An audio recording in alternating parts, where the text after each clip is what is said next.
اگرچہ دنیا میں اور بھی کئی عجائبات عالم چشم انسانی اور عقل آدم کی کم فہمی اور بے بسی کا مذاق اڑا رہے ہیں، لیکن نیل کے کنارے فرعین مصر کے وہ 135 مزارات جن کو آج ہم اہرام مصر کے نام سے جانتے ہیں،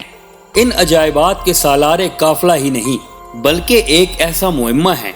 جن کو 21ویں صدی کا انتہائی ترقی یافتہ ذہن بھی نہ صرف حل کرنے سے قاصر ہے بلکہ ابھی تک حضرت انسان اس امید تک بھی نہیں پہنچ سکا کہ کیا مستقبل قریب یا بعید میں اس پہیلی کا جواب کبھی مل سکے گا۔ ناظرین، میں ہوں محمد علی حسن اور آپ دیکھ رہے ہیں علی فلمز، جس کی آج کی اس ویڈیو میں ان پراسرار مقبروں سے وابستہ ان راز ہائے نہاں کو زیر بحث لایا جائے گا جو کسی اور ہی دنیا کی نمائندگی کرتے ہیں۔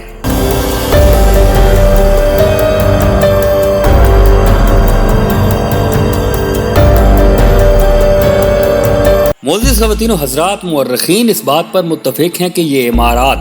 جو کہ ایک تکون کی صورت آج بھی اپنی طویل العمری کی گواہی دے رہی ہیں کی عمر تقریباً 7000 سال تک ہے، جو کہ نہ صرف قدیم مصری تہذیب بلکہ اس علاقے کے باشندوں کے پراسرار عقائد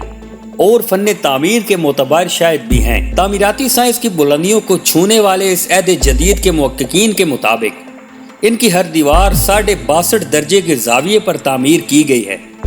جس کو ایک سادہ کاغذ پر بنانے کے لیے بھی انتہائی مہارت کی ضرورت ہوتی ہے، جبکہ علمی شہادتوں کے مطابق اس تکونی تعمیر کی وجہ سے کرۂ ارض پر موجود مقناطیسی لہریں اس پر براہ راست اثر انداز ہوتی ہیں، اور یہی وجہ ہے کہ ان اہرام میں موجود کوئی بھی چیز ایک طویل وقت تک گلنے سڑنے سے محفوظ رہتی ہے۔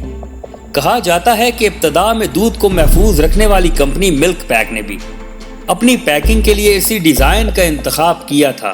ناظرین ذی وقار، عہد فرعین میں یہ رسم قائم تھی کہ جب بھی کسی فرعون کا انتقال ہوتا تو اس کی لاش محفوظ کرنے کے لیے قبل از موت ہی ایک اہرام تعمیر کر دیا جاتا، جہاں حنوط کرنے کے بعد اس کی لاش کو محفوظ کرتے ہوئے کھانے پینے کی اشیاء کے علاوہ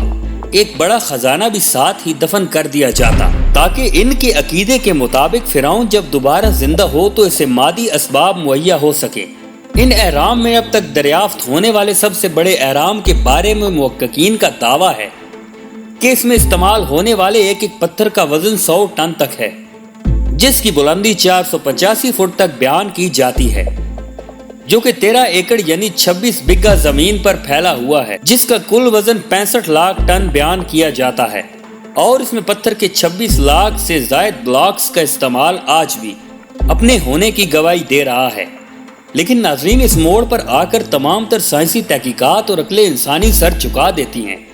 کہ آخر پتھر کے ان عظیم ٹکڑوں کو کس طرح تراش کر ان بلاکس میں تبدیل کیا گیا،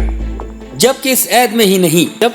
میں نہ ہی تو جدید مشینری اور نہ ہی ڈائنامائٹ کے استعمال جیسا کوئی جدید ہنر موجود تھا۔ اور اگر یہ سب کچھ عام دستے انسانی نے انجام دیا تو پھر کتنے مزدور ہوں گے جنہوں نے اس ناممکن عمل کو مکمل کیا۔ بلکہ مزید حیران کن معمہ یہ ہے کہ ان اہرام میں استعمال ہونے والا پتھر بھی چونکہ اس علاقے میں موجود نہیں، تو پھر دور دراز سے ان ٹنوں وزنی پتھروں کو کیسے یہاں تک لانے کے بعد ان کو بلاکس یا اینٹوں میں تبدیل کیا گیا۔ ایک دفعہ پھر یہ یاد رہے کہ اس زمانے میں ایسی کوئی مشین موجود نہیں تھی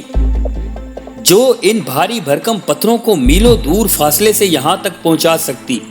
اور اب آتے ہیں ان کی تعمیر کی طرف، جس کے بارے میں عہد جدید کے ماہرین کی رائے ہے کہ اگر اس کے لیے ہزاروں مزدور بھی کام کرتے تھے تو بھی 1 ٹن وزنی یہ پتھر ایک دن میں زیادہ سے زیادہ 10 تک نصب کیے جا سکتے تھے، اور اگر اس کو صحیح تسلیم کر لیا جائے تو بھی ایک اہرام کی تعمیر کے لیے تقریباً 700 سال درکار تھے، اور اگر ان کو 100 پتھر روزانہ پر لے جائیں تو بھی 70 سال کا عرصہ درکار ہوتا، جبکہ تحقیق کی رو سے روزانہ 100 پتھروں کی تنصیب کسی بھی صورت ممکن نظر نہیں آتی۔ ناظرین محترم، ماہرین آثار قدیمہ کے مطابق سرخ رنگ کا وہ پتھر جو ان اہرام کی تعمیر میں استعمال ہوا ہے